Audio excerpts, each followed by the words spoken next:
So recently में फ्रेरेंट के director ने यहाँ पे एक ऐसी चीजें बोल दी है जिसको सुनने के बाद यहाँ पे अलग ही कंट्रोवर्सी हो चुकी है एनिमे कम्युनिटी में। एंड इसके अलावा क्या आप लोग को ये पता है कि चेनसो मैन का न्यू एनिमे अनाउंस हो चुका है, और इसके अलावा यहाँ बहुत सारे एनिमे न्यूज है। तो चलो ज्यादा टाइम वेस्ट ना करते हुए आज की इस वीडियो को स्टार्ट करते हैं। तो सबसे पहले अगर हम लोग इस वीडियो को स्टार्ट करें तो वो आता है यहाँ पे फ्रेरेंट के डायरेक्टर को ही लेकर। एंड हाँ, उन्हीं के टॉपिक से यहाँ पे हम लोग पहले इस वीडियो को स्टार्ट करेंगे क्योंकि इनका टॉपिक कुछ ज्यादा ही सीरियस हो चुका है। और बेसिकली हुआ क्या है, तो फ्रेरेंट के जो डायरेक्टर है उन्होंने यहाँ पे जितने भी ओवरसीज एनिमे फैंस है, यानी वो हम ही लोगों की बात करें, सो उन्होंने कहा है कि जो ग्लोबल एनिमे फैंस है वो यहाँ पे आजकल सिर्फ ट्रेंडिंग एनिमेस को देखते हैं जैसे बैटल शोनेन, और इसके अलावा वो दूसरे एनिमेस को देखना प्रेफर नहीं करते, जिसकी वजह से जो एक्चुअली में अच्छे एनिमेस होते हैं उनको यहाँ पे ज्यादा स्पॉटलाइट नहीं मिल पाता है, जिसकी वजह से जो इसका इफेक्ट है वो यहाँ पे जापान में भी पड़ता है, जहाँ पे ओवरसीज फैंस जिस एनिमे को सबसे ज्यादा इंजॉय करते हैं, प्रोड्यूसर्स यहाँ पे उसी एनिमे को प्रोड्यूस करने में इंटरेस्ट दिखाते हैं। सो बेसिकली उनका डर बस ये है कि अगर ऐसी चीजें चलती रहेगी तो फ्यूचर में जो एनिमे के अंदर हम लोग को क्रिएटिविटी देखने मिलती थी वो शायद देखने को ना मिले, एंड वही घिसी पिटी जो स्टोरी होगी वही आप लोगों को हमेशा एनिमे के अंदर देखने मिलती रहेगी। जिस पर अब इन्हीं सब चीजों को सुनने के बाद यहाँ पे जितने भी एनिमे कम्युनिटी में लोग हैं वो यहाँ पे ज्यादा ऑफेंड हो चुके हैं, क्योंकि उन्हें लग रहा है कि वो जुजुत्सु काइसेन, डीमन स्लेयर या फिर सोलो लेवलिंग ऐसे टाइप के एनिमेस के बारे में बात कर रहे हैं। बट एक्चुअली में उनका कहना ये नहीं है, वो बेसिकली यहाँ पे टारगेट कर रहे हैं वो इसेकाई एनिमेस को जिनका टाइटल सुनकर ही आप लोगों के सर में दर्द होने लगता होगा। एंड जैसा कि इस चीज के बारे में मैंने आप लोगों को पहले भी कई बार बताया कि जापान में यहाँ पे कुछ बने या ना बने, बट यहाँ पे हर साल बहुत ज्यादा ही इसेकाई एनिमेस बनते हैं। एंड यहाँ फ्रेरेंट के डायरेक्टर भी यही कह रहे हैं कि आजकल जो इसेकाई स्टोरीज होती है, फिर चाहे वो कैसी भी स्टोरी हो, उनको यहाँ पे प्रोड्यूस कर दिया जाता है। जैसे उन्होंने एक सीरीज का एग्जाम्पल भी दिया जिसका नाम है reborn as a vending machine. यहाँ पे इस एनिमे का सीजन 2 भी आ गया, तो इसीलिए फ्रेरेंट के डायरेक्टर ये कह रहे हैं कि जो स्लॉप इसेकाइस होते हैं उनको यहाँ पे इजिली आजकल एनिमे मिल जाता है। जिस पर इस बात पे तो मैं भी 100% एग्री करता हूँ। कभी यहाँ पे डंजन के अंदर एमसी को बिट्रे कर दिया जाता है, कभी इसेकाई के अंदर कोई डॉग में रीइनकार्नेट हो जाता है, कोई वेंडिंग मशीन बन जाता है, कोई यहाँ पे गॉब्लिन बन जाता है, कोई कुछ बन जाता है, कोई ये बन जाता है। मतलब यहाँ पे कोई ना कोई चीज में यहाँ पे लोग रिबॉर्न हो ही रहे एनिमे के अंदर। सो यहाँ पे देखा जाए तो इस टाइप की जो स्टोरीज है वो यहाँ पे आजकल काफी ज्यादा रिपीटेटिंग होते जा रही है। एंड इवन यहाँ पे इनकी बात से मैं एग्री इसीलिए भी करता हूँ क्योंकि इंडिया के अंदर देखा जाए तो इंडिया में भी लोग जो है वो दो टाइप के एनिमेस बहुत ज्यादा देखते हैं। पहला एक्शन एनिमेस एंड दूसरा आता है यहाँ पे वही इसेकाई एनिमेस। एंड आप लोग मानो या ना मानो, बट ये जो दो कैटेगरी मैंने आप लोग बताई है ये इंडिया के अंदर लोग बहुत ज्यादा देखते हैं। एंड मैं ऐसा नहीं कह रहा हूँ कि सभी एक्शन एनिमेस और इसेकाई एनिमेस यहाँ पे बेकारी होते हैं, और ना ही फ्रेरेंट के डायरेक्टर यहाँ पे बोल रहे हैं कि सभी चीजें बेकारी होती है। यहाँ पे उनकी बातों का कहने का मतलब ये है कि जो स्टोरी है वो यहाँ पे काफी ज्यादा रिपीटेटिव होती जा रही है, और जो यूनिक स्टोरीज होती है उनको यहाँ पे स्पॉटलाइट नहीं मिल पा रहा है। एंड यहाँ पे जो प्रोड्यूसर होते हैं वो भी यहाँ पे ऑडियंस के रिस्पॉन्स को देखकर ही एनिमे प्रोड्यूस करे, इसलिए जो रिपीटेटिव स्टोरी होती है जिसमें बैटल शोनेन और साथ ही में इसेकाई स्टोरीज आती है, सो उस टाइप के एनिमेस को आजकल ज्यादा एनिमे अडेप्टेशन मिल रहा है। सो आप लोग यहाँ पे फ्रेरेंट के डायरेक्टर की बात से सहमत हो या नहीं वो आप लोग कमेंट में जाके बता सकते हो। और इसी के साथ यहाँ पे अब हम लोग बात करें अपने नेक्स्ट अपडेट के बारे में जो आता है अपने फ्रेरेंट को ही लेकर, क्योंकि यहाँ पे फ्रेरेंट बियॉन्ड जर्नीज एंड की एक प्रीक्वल नॉवल ऑफिशियली तौर पे अनाउंस हो चुकी है जिसका नाम होने वाला है प्रेल्यूड, जिसका नाम मैंने गलत प्रोनाउंस किया होगा तो माफ कर देना। बट हाँ, ये फ्रेरेंट बियॉन्ड जर्नीज एंड की एक न्यू प्रीक्वल नॉवल होने वाली है। एंड अब यहाँ पे नॉवल के बारे में डिस्कस कर रहे हैं, तो यहाँ पे हम लोग बात करें एक मांगा के बारे में जो ऑफिशियली तौर पे एंड हो चुकी है। एंड यहाँ पे मैं बात कर रहा हूँ tying the knot with an Amagami sister, जिसके एनिमे को अगर आप लोगों ने देख रखा है या फिर अगर आप लोग इसकी मांगा को भी रीड करे हो तो मैं बता दूं कि 4.5 साल के सीरियलाइजेशन के बाद हम ये मांगा ऑफिशियली तौर पे पूरी तरीके से एंड हो चुकी है। बाकी यहाँ पे इसका फाइनल वॉल्यूम 22 जो होने वाला है वो हम लोग को 17 अक्टूबर के दिन देखने मिलेगा। जो अगर आप लोगों ने इस मांगा को रीड कर लिया है तो आप लोग कमेंट में जाके बता सकते हो कि आप लोग को इसकी स्टोरी कैसी लगी। अब वैसे फॉल 2025 का जो सीजन है वो नेक्स्ट मंथ से ऑलमोस्ट स्टार्ट हो ही जाएगा। एंड यहाँ पे फॉल सीजन के अंदर हम लोग को कौन कौन से एनिमेस देखने मिलेंगे उसके बारे में एक बार फिर से डिस्कस कर ले। जैसे यहाँ पे गिगुक का जो एनिमे होने वाला है जिसका नाम है बान, तो यहाँ पे इस एनिमे को जापान के अंदर तो प्रीमियर कर दिया गया है, बट वर्ल्ड वाइड इसको गिगुक के यूट्यूब चैनल के ऊपर स्ट्रीम किया जाएगा 20 सितंबर के दिन, जहाँ पे गिगुक का जो बान एनिमे होने वाला है वो आप लोगों को इंग्लिश डब और सब दोनों में देखने मिल जाएगा, जो आप लोग जरूर देखना क्योंकि पहली बार ऐसा हुआ है कि कोई एनिमे क्रिएटर यहाँ पे खुद का एनिमे बना रहा है। और हालांकि इसके बाद हम लोग बात करें नेक्स्ट एनिमे के बारे में जिसका नाम है my friends little sister has it in for me, जिसका नाम ही बहुत ज्यादा वियर्ड है, बट यहाँ पे इस एनिमे का भी हम लोगों को न्यू ट्रेलर और न्यू की विजुअल देखने मिला। एंड इसी के साथ ये वाला एनिमे आप लोगों को 4 अक्टूबर से देखने मिलेगा। एंड इसके अलावा एक एनिमे का रिबूट भी है जो आप लोगों को देखने मिलने वाला है डिज्नी प्लस के ऊपर। एंड इस एनिमे का नाम है कैट्स आई, जिसका न्यू एनिमे ट्रेलर आ चुका है। और यहाँ पे ये एक एनिमे रिबूट होने वाला है जिसको यहाँ पे डिज्नी प्लस के ऊपर एक्सक्लूसिव वीकली रिलीज मिलेगा, जहाँ पे इसके पार्ट 1 के अंदर हम लोगों को 6 एपिसोड देखने मिलेंगे, जिसको 26 सितंबर के दिन रिलीज किया जाएगा।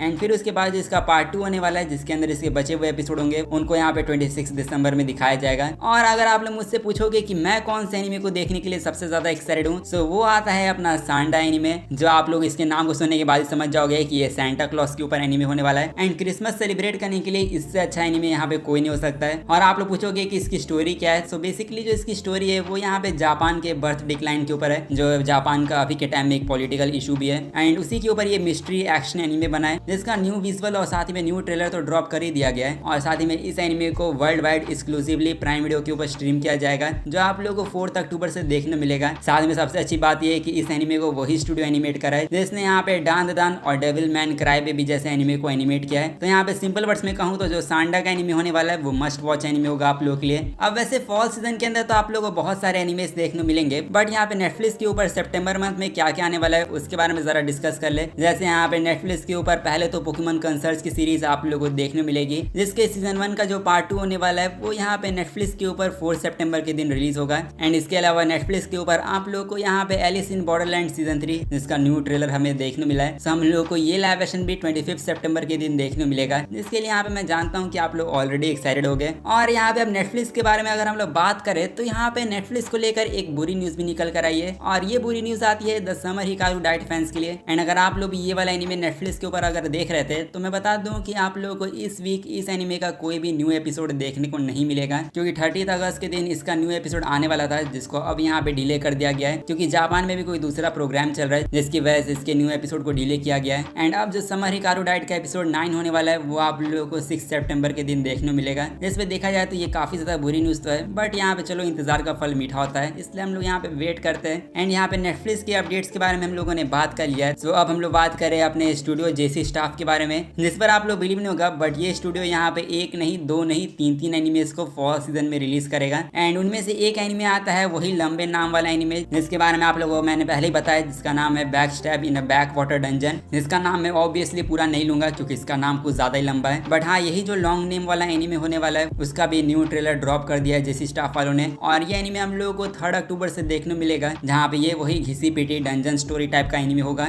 और यहाँ पे फ्रेरेन के जो डायरेक्टर ने बात कही थी वो बिल्कुल सही निकली। यहाँ पे जेसी स्टाफ वाले 2 एनिमेस बना रहे हैं, जिसमें से एक तो वही डंजन वाला घिसी पिटी स्टोरी होगी एंड दूसरा वही इसे का एनिमे होने वाला है, जिस पर यहाँ पे फ्रेरेन के डायरेक्टर की बात यहाँ पे एक्चुअली में सच निकली। और यहाँ पे जेसी स्टाफ को तो मैं एक बात कहना चाहूंगा, यहाँ पे वो लोग वन पंच मैन सीजन 3 के साथ ये जो 2 बेकार एनिमेस ला रहे हैं उनके ऊपर ध्यान देने से अच्छा अगर ये लोग ओपीएम सीजन 3 के ऊपर ध्यान देते तो वो ज्यादा अच्छा रहता है, क्योंकि वन पंच मैन सीजन 3 का न्यू ट्रेलर अभी तक हमें देखने को नहीं मिला है। एंड कब देखने मिलेगा वो तो हम लोगों को नेक्स्ट मंथ ही पता चलेगा। और यहाँ पे अब जेसी स्टाफ स्टूडियो के बारे में भी हम लोगों ने बात कर लिया है, तो अब हम लोग बात करें यहाँ पे टोय एनिमेशन के बारे में, जिन्होंने अभी एक काफी अच्छा स्टेप लिया है। एंड बेसिकली टोय एनिमेशन ने यहाँ पे अपना एक न्यू स्टूडियो ओसाका के अंदर खोला है। एंड इस न्यू स्टूडियो को ओपन करने का इनका एम ये है कि ये अपने प्रोडक्शन को यहाँ पे एक्सपैंड कर पाए और भी बहुत सारे फ्रेश टैलेंट को ये लोग मौका दे एनिमेशन इंडस्ट्री में, जहाँ पे टोय एनिमेशन की जो एनिमेटर्स की कमी थी वो तो यहाँ पे खत्म हो ही जाएगी। एंड साथ में इस ओसाका के न्यू स्टूडियो के अंदर यहाँ पे टोय एनिमेशन का फर्स्ट मिशन होगा यहाँ पे बैकग्राउंड आर्ट में फोकस करना। सो होप करते हैं कि वन पीस एनिमे और साथ में ड्रैगन बॉल का अगर एनिमे फ्यूचर में आया तो उसको ये लोग और भी अच्छी से अच्छी एनिमेशन प्रोवाइड करवा पाए। अब देखा जाए तो यहाँ पे हम लोगों ने आप तक सिर्फ उन्हीं एनिमेस के बारे में बात किया है जो हम लोग को इस साल देखने मिलेंगे, बट नेक्स्ट ईयर भी आप लोग को एक एनिमे देखने मिलने वाला है जो एक और इसे का एनिमे होगा। एंड इस एनिमे का नाम है farming life in another world, जिसके यहाँ पे सीजन 2 का अगर आप लोग वेट कर रहे हो तो इसका भी हम लोग को ऑफिशियल विजुअल देखने मिला है। एंड इसी के साथ इस इसे का एनिमे का जो सीजन 2 होने वाला है वो हम लोग को 2026 में देखने मिलेगा।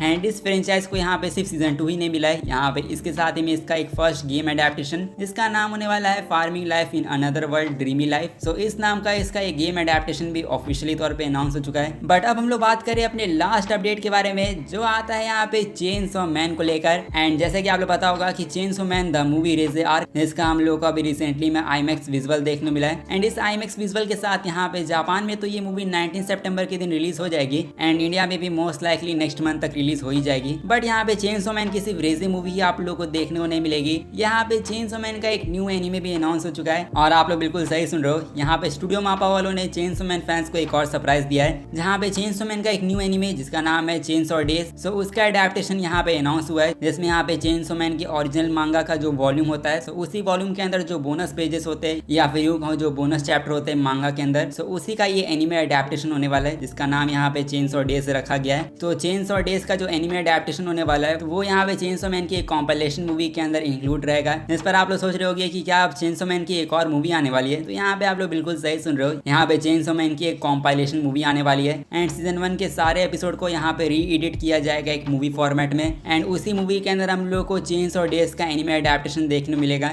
तो ये मूवी आप लोगों को ग्लोबली तौर पे तो देखने को नहीं मिलेगी, जो एक्चुअली में अच्छी बात है, क्योंकि यहाँ पे मैं बार बार चेनसो मैन की मूवी को थिएटर में नहीं देखना चाहूंगा। सो इसीलिए क्रंचीरोल ने यहाँ पे काम आसान कर दिया है, क्योंकि वो चेनसो मैन की ये जो कॉम्पाइलेशन मूवी होने वाली है वो यहाँ पे सितंबर मंथ यानी नेक्स्ट मंथ अपने OTT प्लेटफॉर्म पर रिलीज करेंगे। और इसी के साथ हमारे आज के जितने भी एनिमे अपडेट्स थे वो तो बस यही तक थे। सो अगर आप लोग इस वीडियो में यहाँ तक पहुंच चुके हो तो जाके वीडियो को लाइक कर दो, चैनल को सब्सक्राइब भी कर देना। बाकी मैं मिलूंगा आप लोगों से नेक्स्ट वीडियो में, तब तक के लिए सायोनारा एंड पीस आउट।